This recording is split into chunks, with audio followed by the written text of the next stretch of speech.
혹시 직장에서 유난히 자기 성과에 집착하고 다른 사람 성공에 좀 민감하게 반응하는 동료 때문에 마음고생 해보신 적 없으세요? 가만히 보면 아니 저 사람은 왜 저렇게까지 경쟁적일까 싶은 사람들이 꼭 있잖아요. 왜 우리 주변에 이런 사람들이 점점 더 많아지는 것처럼 느껴지는 걸까요? 오늘 저희가 함께 깊이 파고들 자료가 바로 이 질문에 대해서 아주 흥미로운 심리학적 가설을 제시하는 글입니다. 정진영이라는 커리어 조언가의 블로그 글인데요. 이 글은 그냥 단순히 저 사람은 원래 성격이 나빠서 그래 이렇게 쉬운 결론을 내리지 않아요. 대신에 그 원인을 우리 모두의 어린 시절 그리고 에리히 프롬의 그 유명한 책이죠. 사랑의 기술에서부터 파고 들어갑니다. 오늘의 목표는 이 가설의 지도를 한번 쭉 따라가 보면서 우리를 불편하게 만드는 그 직장 내 관계 이면에 어떤 인간의 깊은 심리가 숨어 있는지 함께 탐험해 보는 겁니다. 네, 오늘 살펴볼 가설의 핵심을 딱 한 문장으로 요약하자면요. 직장에서 보이는 그 뾰족하고 이기적인 행동들이 사실은 결핍에서 비롯된 일종의 구조 신호일 수 있다는 관점이에요. 이건 그냥 그 사람 개인의 인성 문제라기보다는 특정 양육 환경하고 또 끝없는 성과를 요구하는 우리 사회가 만나서 만들어낸 하나의 현상이다라는 거죠. 이 가설이 어떤 논리로 전개되는지 그 시작점부터 한번 따라가 보죠.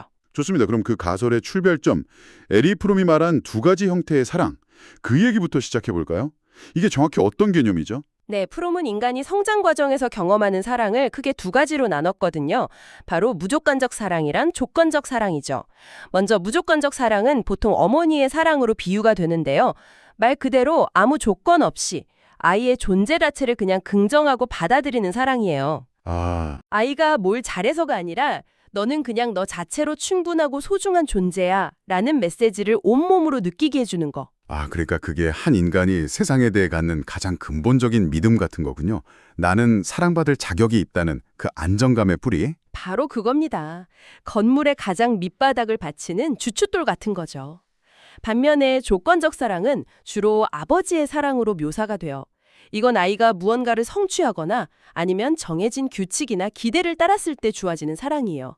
네가 이걸 해냈으니까 정말 자랑스럽고 사랑스럽다는 식이죠. 네네. 근데 이 사랑 역시 굉장히 중요합니다. 아이가 자신의 능력을 개발하고 또 사회의 규칙을 배우면서 세상에 적응해 나가는 강력한 동력이 되거든요. 그래서 이 글의 저자는 건강한 어른으로 성장하려면 이 두 가지 사랑이 반드시 균형을 이뤄야 한다고 강조해요. 주춧돌도 튼튼해야 하고 그 위에 기둥도 잘 세워져야 하는 것처럼요. 균형의 핵심이군요. 한쪽은 존재 자체를, 다른 한쪽은 성취를 통해서 사랑을 배우는 건데 근데 이 글에 따르면 현대사회에서는 이 균형이 심각하게 깨진 경우가 아주 많다고요? 네, 바로 그 지점에서 문제가 시작됩니다. 저자가 수많은 직장인들을 상담하면서 발견한 게 뭐냐면 본래 무조건적인 사랑을 통해서 존재에 대한 확신을 줘야 할 주 양육자에게서조차 조건적인 사랑만 받은 경우가 너무나 많았다는 거예요. 예를 들면 아이가 시험 성적을 잘 받아왔을 때만 따뜻하게 안아준다거나 옆집 아이보다 그림을 더 잘 그렸을 때만 칭찬을 해주는 그런 환경인 거죠. 와, 생각만 해도 좀 서글프네요. 그런 환경에서 자란 아이는 내가 뭔가를 잘해야만 사랑받을 수 있구나. 내 존재 자체는 별 가치가 없나? 이런 생각을 그쵸. 무의식적으로 하게 되겠죠. 네, 나는 그냥 나 자체로 충분하다는 그 근본적인 확신을 얻을 기회를 계속 놓치는 거네요. 정확합니다. 그 확신이라는 주춧돌이 부실한 상태로 몸만 어른이 되는 거예요. 그럼 내면에는 아주 깊은 결핍, 마치 거대한 구멍 같은 게 생긴 채로 남게 됩니다. 그리고 이 채워지지 않는 구멍을 메우기 위해서 성인이 되어서도 끊임없이 외부의 인정을 갈구하게 되죠. 다른 사람의 칭찬, 눈에 보이는 성과, 사회적인 지위, 이런 외부에서 주어지는 조각들로만 겨우 자기 가치를 증명하려는 필사적인 노력이 시작되는 겁니다. 저자는 이 상태를 인정강박이라는 단어로 명확하게 정의합니다. 인정강박. 와, 단어만 들어도 그 절박함이 느껴지네요. 마치 밑 빠진 독에 물 붓는 것처럼 외부 칭찬으로 잠시 채워지는 듯 하다가도 금방 공허해지고 그런 상태일 것 같아요. 그런 사람이 성과란 경쟁을 최고 가치로 여기는 직장에 들어선다? 정말 아슬아슬한 조합이겠는데요? 네, 바로 그 지점에서 이 가설의 클라이맥스가 펼쳐집니다. 내면의 불안정성이 극대화되는 거죠. 외부의 인정이 곧 자기 존재 가치를 증명하는 거에 유일한 수단이 되어버린 사람에게 직장은 더 이상 협력의 공간이 아니에요. 자신의 존재를 증명받기 위한 인정투쟁의 장, 다시 말해 전쟁터가 되는 겁니다. 인정투쟁이라 구체적으로 어떤 모습으로 나타날까요? 직장에서 흔히 볼 수 있는 행동 중에 예를 좀 들어주실 수 있나요? 아주 좋은 질문입니다. 이 인정투쟁의 가장 큰 특징은요, 모든 관계를 제로섬 게임으로 인식한다는 거예요. 제로섬 게임이요? 네, 한정된 인정과 칭찬을 놓고 싸워야 하는 경쟁자로 동료를 보는 거죠. 예를 들어서 회의 시간에 누군가 좋은 아이디어를 내면 다 같이 축하하고 발전시켜야 되잖아요. 근데 굳이 그 아이디어의 사소한 단점을 찾아내서 비판하거나 평가절하하는 사람이 있죠. 아, 있어요. 꼭 있어요. 그게 그 아이디어가 인정받으면 상대적으로 내가 받을 인정의 파이가 줄어든다고 느끼기 때문일 수 있다는 거죠. 아, 그래서 그런 거군요. 아, 그럼 다른 동료가 큰 프로젝트 성공시키면 진심으로 축하해 주기보다 사실 그거 내가 초기에 좀 도와준 덕분이야, 이렇게 교묘하게 자기 공으로 돌리려는 행동들도 네네, 비슷한 맥락이죠. 내가 받아야 할 인정을 빼앗겼다고 느끼는 거군요. 맞습니다. 혹은 반대로 자기의 작은 성과는 어마무시하게 부풀려서 모든 사람에게 알려야만 직성이 풀리는 행동도 마찬가지예요. 그 모든 행동의 근본적인 동기는 사실 보세요. 나는 이렇게나 쓸모있고 가치 있는 사람입니다. 그러니 제발 저를 사랑해 주세요. 라고 외치는 아주 처절한 몸부림인 셈이죠. 근데 한편으로는 이런 생각도 들어요. 사실 뭐 승진자리나 연말 보너스처럼 자원이 정말로 한정된 상황에서는 어느 정도 경쟁은 불가피하지 않나요? 이 가설은 그런 현실적이고 건강한 경쟁하고 지금 말씀하신 병적인 인정투쟁을 어떻게 구분하고 있나요? 매우 중요한 지적입니다. 이 가설은 모든 경쟁을 부정적으로 보는 건 아니에요. 핵심적인 차이는 그 행동의 동기에 있습니다. 건강한 경쟁은 성장하고 성취 그 자체에 초점이 맞춰져 있어요. 이 프로젝트를 통해 내 역량을 피우고 싶다. 더 나은 결과물을 만들고 싶다.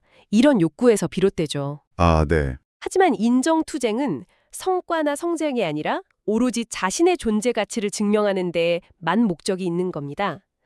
그래서 결과가 좋아도 인정을 못 받으면 깊은 좌절에 빠지고 반대로 결과가 별로여도 어떻게든 인정을 받으려고 수단과 방법을 가리지 않게 되는 거죠. 그래서 저자가 이들의 이기심과 과도한 경쟁심을 아주 인상적인 비유로 표현하는데요. 바로 어린 시절 충분히 채우지 못했던 무조건적 사랑에 대한 뒤늦고 서툰 아우성이라고 말합니다. 뒤늦고 서툰 아우성이라. 와, 그 표현이 모든 걸 다시 보게 만드네요. 그저 얄밉고 이기적이라고만 생각했던 동료의 행동이 그 사람 인성이 꼬여서가 아니라 어쩌면 필사적인 생존 신호일 수도 있겠다, 이런 생각이 드니까요. 물론 그 행동이 정당화되는 건 아니지만 현상을 바라보는 관점이 완전히 달라지는 것 같아요. 짜증이라는 감정 너머에 약간의 연민이 생길 정도네요. 네, 그게 바로 이 가설이 주는 가장 큰 통찰이죠. 행동은 분명 우리를 힘들게 하지만 그 근원에는 슬픈 결핍이 있다는 것. 근데 이 글은 여기서 멈추지 않고 이 문제가 단순히 개인의 어린 시절 탓만은 아니라고 말합니다. 우리 삶의 전체가 이 서글픈 투쟁을 더 부추기고 있다는 구조적인 문제로 시야를 넓히죠. 맞아요. 그 부분도 굉장히 인상 깊었습니다. 사회가 이 인정 강박을 가진 사람들을 더 코너로 몰고 있다는 지적이었죠. 그렇습니다. 저자는 특히 두 가지를 강하게 지적하는데요. 첫째는 우리 모두의 손에 들려있는 소셜미디어입니다. 타인의 가장 행복하고 성공한, 완벽하게 편집된 순간들만 24시간 내내 보게 되잖아요. 그렇죠. 이건 끝없는 비교를 통해서 사람들의 불안감을 극도로 증폭시키는 역할을 합니다. 나는 왜 저들처럼 되지 못했지라는 자책과 함께 자기 가치를 증명해야 한다는 압박감을 키우는 거죠. 그 말씀이 정말 와닿네요. 예전에는 경쟁 상대가 기껏해야 옆자리 동료나 입사 동기 정도였잖아요. 근데 지금은 SNS를 통해서 소위 성공했다는 동창, 동종업계 유명인, 심지어는 한 번도 본 적 없는 사람의 화려한 일상까지 24시간 경쟁 상대로 느끼게 되는 셈이니 그 불안감의 크기가 정말 비교할 수 없이 커졌겠어요.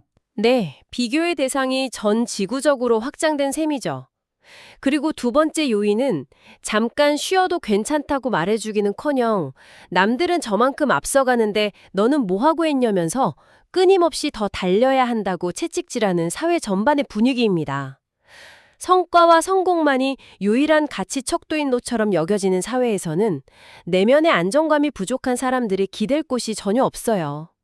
계속해서 밖으로 무언가를 보여줘야만 하는 거죠.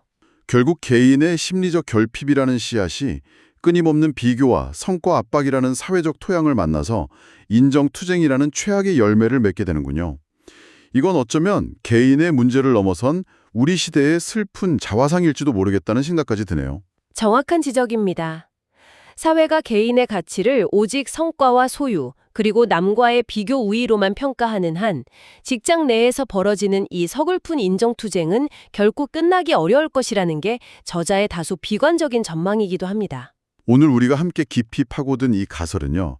지금 어쩌면 당신을 가장 힘들게 하는 직장 동료의 그 이기적인 행동이 단순히 그 사람의 인성이 꼬여서가 아니라 누구에게든 인정받고 싶다는 뒤늦고 서툰 아우성일 수 있다는 아주 새로운 관점을 제시해 줍니다.